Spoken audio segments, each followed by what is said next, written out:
नए एजुकेशन पे एक बार फिर से सभी का हार्दिक स्वागत है। दिल्ली संग्रहालय के अनुसार हरियाणा को धरती का स्वर्ग किस वर्ष कहा गया? तो दिल्ली जो संग्रहालय है वो राष्ट्रीय संग्रहालय, उसी के अनुसार हरियाणा को जो धरती का स्वर्ग कहा गया वो किस वर्ष कहा गया? इसका जो सही आंसर होगा 1328 ईस्वी में ये कहा गया। तो इसका जो सही आंसर हो गया वो होगा 1328।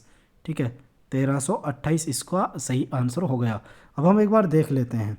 सबसे पहले जो हरियाणा का अर्थ है, हरियाणा का जो अर्थ है वो बना है Hari plus ion. Hari plus ion से वो बनकर बना है। हरि का अर्थ है भगवान विष्णु। ठीक है, भगवान विष्णु क्या हो गया? विष्णु। और आयन का अर्थ है निवास, तो इसका अर्थ हो गया भगवान विष्णु का निवास स्थान। ये हो गया हरियाणा का अर्थ। ठीक है, अब साथियों जो ऋग्वेद में हरियाणा को बोला गया है, ऋग्वेद में हरियाणा को बोला गया है रज हरियाणे।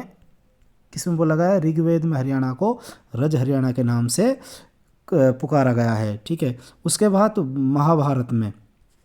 महाभारत में जो हरियाणा का नाम रहा है वो रहा है बहुधान्य। ठीक है, बहुधान्य महाभारत काल में हरियाणा को बोला गया। उसके बाद योद्धव काल में, किसमें? योद्धव काल में हरियाणा को बहुधनायक बोला गया। ये कई बार क्वेश्चन आ चुका है, बहुधनायक। ठीक है, थोड़ा लिखने में अब थोड़ा जो प्रोनाउंसिएशन वो आप ध्यान दो, लिखने पे ध्यान मत दो। योद्धव काल में क्या बोला गया? बहुधनायक हरियाणा को बोला गया। ठीक है, तो जो हरियाणा का पहला प्रादेशिक नाम रहा है, हरियाणा का जो पहला प्रादेशिक नाम रहा है, फर्स्ट प्रादेशिक जो नाम रहा है वो रहा है साथियों ब्रह्मावर्त। क्या रहा है? वो रहा है ब्रह्मावर्त, इसको कहा गया है ब्रह्मावर्त। तो याद रखना, हरियाणा का जो अर्थ हो गया भगवान विष्णु का निवास स्थान, योद्धव काल में बहुधनायक, महाभारत में बहुधान्य, और हरियाणा का पहला प्रादेशिक नाम ब्रह्मावर्त, ऋग्वेद में रज हरियाणे। तो ये इससे रिलेटेड थे जितने मैंने क्वेश्चन करा दिए। आगे जो भी क्लास होगी हम उसी तरह पूरे क्वेश्चन का एक्सप्लेनेशन करते हुए चलेंगे। अगर हमारी वीडियो अच्छी लगे तो प्लीज़ हमारे चैनल सनाया एजुकेशन को ज़रूर सब्सक्राइब कर लें, बेल आइकॉन को दबा लें। अगर आपकी कोई क्वेरी तो आप कमेंट सेक्शन में ज़रूर छोड़ें। इसी के साथ ये आपकी 11वीं क्लास, इससे पहले हम 10 क्लासें करा चुके हैं, आप उनको देख सकते हैं। तो बढ़ते हैं प्रश्न नंबर नेक्स्ट की तरफ। हरियाणा राज्य का अभिलेखागार पंचकुला में कब स्थापित किया गया? तो ये कब किया गया? ये किया गया 1972 में। तो हरियाणा राज्य का जो अंतर्राष्ट्रीय स्तर का अभिलेखागार है वो कब स्थापित किया गया? 1972 पंचकुला में। अब हम कुछ इससे रिलेटेड देख लेते हैं। ठीक है, तो ये तो होगा अंतर्राष्ट्रीय स्तर या राष्ट्रीय। अगर राष्ट्रीय स्तर का संग्रहालय पूछ ले, राष्ट्रीय हरियाणा की बात कर रहे हैं, ये ध्यान रखना, राष्ट्रीय स्तर का संग्रहालय। ठीक है, संग्रहालय तो वो साथियों मिलेगा हमें राखीगढ़ी हिसार में वो देखने को हमें मिलेगा, राखीगढ़ी हिसार में। ठीक है, अब उसके साथ एक बार ये तो हो गया राष्ट्रीय स्तर का। अब हम कुछ वो जो संग्रहालय हैं, ठीक है, कुछ जो संग्रहालय हैं उनके बारे में हम देख लेते हैं। एक साथियों संग्रहालय स्वामी, ठीक है, मैं उसमें लिख रहा हूँ शॉर्ट में, स्वामी ओमानंद सरस्वती। ये कई बार आ चुका है, स्वामी ओमानंद सरस्वती संग्रहालय 1965 में ये बनाया गया। कहाँ? झज्जर में।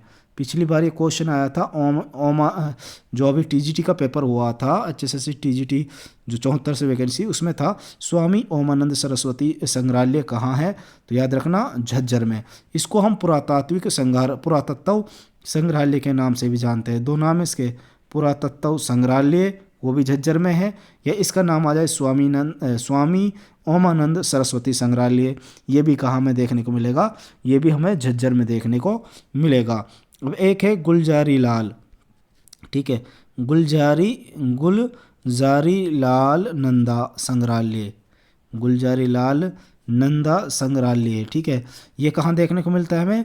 कुरुक्षेत्र में। ठीक है, गुलजारी लाल नंदा को जो सपनों का शहर था वो था कुरुक्षेत्र। देखो 3 सपनों का शहर रहे हैं, एक रहा है नेहरू के सपनों का शहर, वो रहा है चंडीगढ़। ठीक है, राजेंद्र प्रसाद के सपनों का शहर वो रहा है फरीदाबाद। गुलजारी लाल नंदा का सपनों का शहर वो रहा है कुरुक्षेत्र। ठीक है, तीनों को मैंने आपने बता दिए। अब गुलजारी लाल नंदा जो संग्रहालय है वो कुरुक्षेत्र में हमें देखने को मिलता है, और गुलजारी लाल नंदा की जो समाधि स्थल है उसको हम नारायण घाट बोलते हैं, ये भी कुरुक्षेत्र में है, नारायण घाट। गुलजारी लाल नंदा के जो समाधि स्थल नारायण घाट ये भी कुरुक्षेत्र में है। अब एक है श्री कृष्ण संग्रहालय। श्री कृष्ण जो संग्रहालय है ये कहाँ देखने को मिलेगा हमें, ये भी हमें साथियों कुरुक्षेत्र में ही देखने को मिलेगा।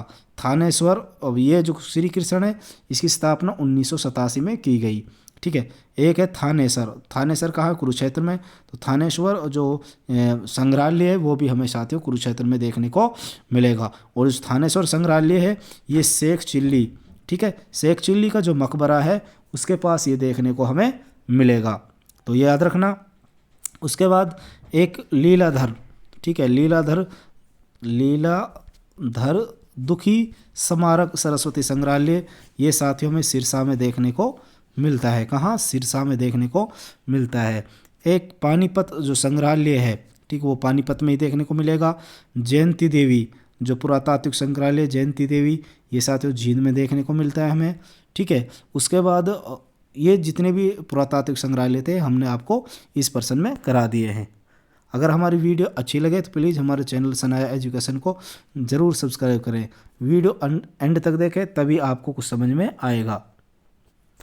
ये हरियाणा का जो पार्ट 9 है, इससे पहले 10 वो हमने अपलोड कर दिया है, आप उसकी प्लेलिस्ट डिस्क्रिप्शन मिल जाएगी, आप वहाँ जाकर उसको देख सकते हैं। 1911 में कुरुक्षेत्र में प्रारंभिक गुरुकुल का शिलान्यास के द्वारा किया गया। तो इसका जो सही आंसर होगा वो होगा स्वामी सिद्धानंद के द्वारा। स्वामी सिद्धानंद के द्वारा गुरुकुल का शिलान्यास किया गया 1911 में कुरुक्षेत्र में। डॉक्टर व्लादिमीर के अनुसार हरियाणा में जलवायु के कितने प्रकार हैं? इसके अनुसार 2 मुख्य जलवायु के प्रकार इन्होंने बताए।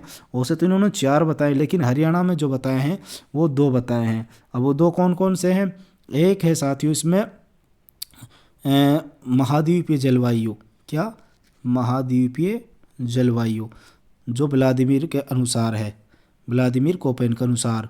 तो एक है महाद्वीपीय जलवायु। दूसरी बताई उत्तर पश्चिमी विक्षोभ और दक्षिण पश्चिमी मानसून विक्षोभ और दक्षिण पश्चिमी मानसून। उत्तर पश्चिमी विक्षोभ और दक्षिण पश्चिमी मानसून। उत्तर पश्चिमी विक्षोभ से सर्दियों में बरसात होती है, और जो सर्दियों में बरसात होती है उसको मावठ बोलते हैं हरियाणा में। और एक है दक्षिण पश्चिमी मानसून, जो गर्मी जो मानसून जो गर्मियों में बरसात होती है दक्षिण पश्चिमी मानसून से हमें देखने को मिलती है। अब इसने 2 बताए, और हरियाणा में जो औसत वर्षा हमें देखने को मिलती है वो 300 मिलीलीटर से 1100 मिलीलीटर के आसपास हमें देखने को मिलती है, और सबसे ज़्यादा बरसात हमें अम्बाला में देखने को मिलती है। बढ़ते हैं प्रश्न नंबर नेक्स्ट की तरफ। किस प्रकार की मिट्टी को हरियाणा में घर या कंदी कहा जाता है?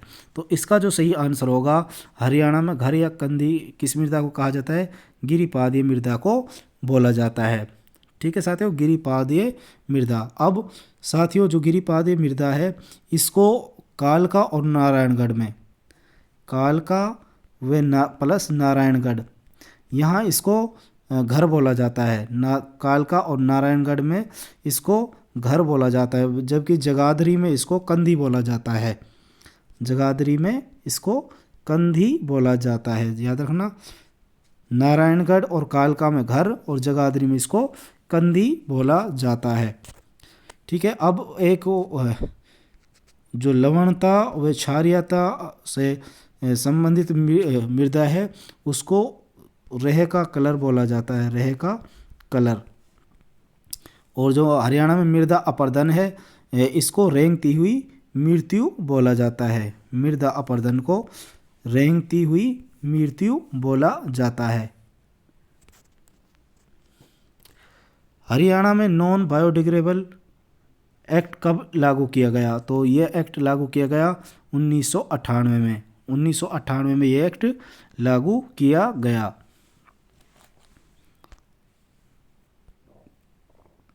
30 अक्टूबर 2015 को हरियाणा के वन विभाग में नियुक्त होने वाली देश की पहली महिला का क्या नाम है? वो हैं अमरिंदर कौर। ठीक है, अमरिंदर कौर वो महिला हैं जो पहली महिला थी, अमरिंदर कौर। अब कई बार आ जाता है हरियाणा ने अपनी राज्य वन नीति कब बनाई? तो हरियाणा ने अपने राज्य वन नीति बनाई थी 2006 में, बट राष्ट्रीय वन नीति की बात कर लें वो साथियों बनी थी 1988 में। तो याद रखना 1988 में। हरियाणा में अश्व या घोड़ा स्टेलियन केंद्र कहाँ स्थित है? तो वो है टोहाना। ठीक है, टोहाना हिसार में वो हमें देखने को मिलता है।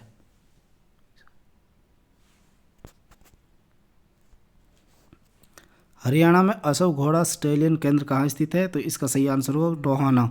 ठीक है साथियों, टोहाना में ये स्थित है। और जो ये टोहाना है ये साथियों हमें देखने को मिलता है फतेहाबाद में। कहाँ? फतेहाबाद। मैंने हिसार बता दिया था गलती से, लेकिन इसका जो सही आंसर होगा टोहाना फतेहाबाद में है।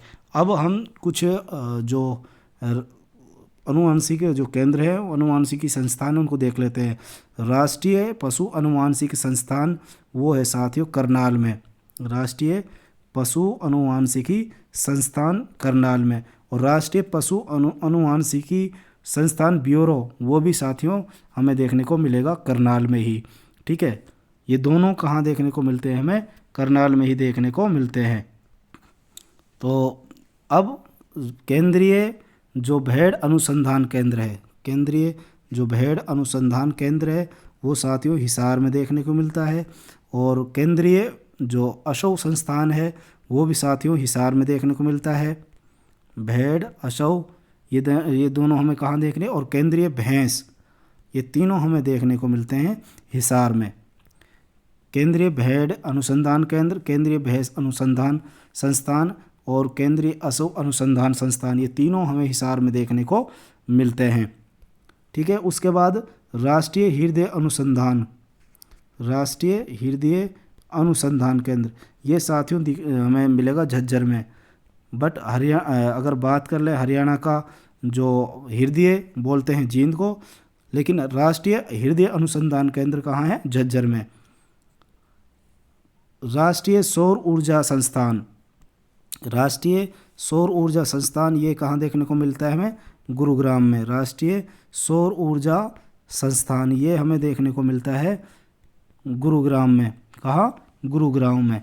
और राष्ट्रीय मस्तिष्क अनुसंधान केंद्र ये हमें देखने को मिलता है नैनवाल मानेसर में। नैनवाल मानेसर में ये हमें देखने को मिलता है। हरियाणा के नीलोखेड़ी के अलावा पोल्ट्री फार्म प्रशिक्षण केंद्र कहाँ स्थित है? तो हरियाणा के अलावा ये साथियों नीलोखेड़ी के अलावा करनाल में हमें देखने को मिलता है। कहाँ? करनाल में हमें देखने को मिलता है। हरियाणा के पशुधन विकास बोर्ड की स्थापना कब की गई? तो इसकी स्थापना 2007-8 में की गई। इसकी स्थापना कब की गई? 2007 और 8 में। इजराइल के सहयोग से मधुमक्खी केंद्र कहाँ स्थापित किया जाएगा? तो ये किया जाएगा शाहबाद कुरुक्षेत्र में। कहाँ? शाहबाद कुरुक्षेत्र में स्थापित किया जाएगा। अब इंडो इजराइल का जो हम कुछ केंद्र है उनको देख लेते हैं। इंडो इजराइल सब्जी उत्कृष्ट केंद्र, सब्जी उत्कृष्टता केंद्र ये देखने को मिलता है हमें घरोंडा करनाल, घरोंडा करनाल में देखने को मिलता है। दूसरा इंडो इजराइल उप उपोषण, इंडो इजराइल उप उपोषण कटिबंधीय फल, उप उपोषण कटिबंधीय फल। ठीक है साथियों, ये हमें कहाँ देखने को मिलेगा? उप उपोषण कटिबंधीय फल ये हमें देखने को मिलता है लाडवा कुरुक्षेत्र में। ठीक है, लाडवा कुरुक्षेत्र में ये हमें देखने को मिलता है। इंडो इजराइल फल उत्कृष्ट केंद्र, फल उत्कृष्ट केंद्र, फल उत्कृष्ट केंद्र हमें देखने को मिलता है डबवाली सिरसा, डबवाली सिरसा में देखने को मिलता है। आलू प्रौद्योगिकी केंद्र कहाँ स्थापित किया गया? आलू जो प्रौद्योगिकी केंद्र है ये कहाँ स्थापित किया गया? इसका जो सही आंसर होगा नीलोखेड़ी, ये नीलोखेड़ी में स्थापित किया गया। रजनीगंधा फूल का उत्पादन सर्वाधिक किस जिले में होता है? तो रजनीगंधा जो फूल है इसका जो सर्वाधिक उत्पादन है ये साथियों फरीदाबाद में हमें देखने को मिलता है। हरियाणा के डिस्टिलरी यमुनानगर में कब स्थापित की गई? हरियाणा की जो डिस्टिलरी है वो यमुनानगर में कब स्थापित की गई? तो इसका आंसर होगा 1980। तो हरियाणा डिस्टिलरी यमुनानगर की जो स्थापना होती है वो 1980 में हमें देखने को मिलती है। अब एक बार हम देख लेते हैं यमुनानगर से संबंधित जो यमुनानगर में जो सरस्वती शुगर मिल है उसकी स्थापना होती है 1933 में। सरस्वती शुगर मिल की स्थापना 1933 में हमें देखने को मिलती है, सरस्वती शुगर मिल। और 1933 में ही रेलवे कैरीज वर्ग तथा वैगन वर्कशॉप, रेलवे कैरीज तथा वैगन वर्कशॉप इसकी भी स्थापना 1933 में होती है। और ये एकमात्र ऐसा रेलवे वर्कशॉप है जहां शताब्दी एक्सप्रेस की मरम्मत की जाती है। किसकी? शताब्दी एक्सप्रेस की। ठीक है साथियों, शताब्दी एक्सप्रेस की। और 1938 में भारत स्टार्च केमिकल लिमिटेड की स्थापना की जाती है। भारत स्टार्च केमिकल लिमिटेड की स्थापना की जाती है यमुनानगर में 1938 में। 1969 में बल्लारपुर पेपर मिल की स्थापना की जाती है। बल्लारपुर और पेपर जो मिल है इसकी स्थापना 1929 में की जाती है। तो अगर आज की वीडियो यहीं तक। अगर साथियों हमारी वीडियो अच्छी लगे तो प्लीज़ हमारे चैनल को लाइक शेयर सब्सक्राइब ज़रूर करें। मिलते हैं साथियों नेक्स्ट क्लास में। अभी के लिए सभी का शुक्रिया।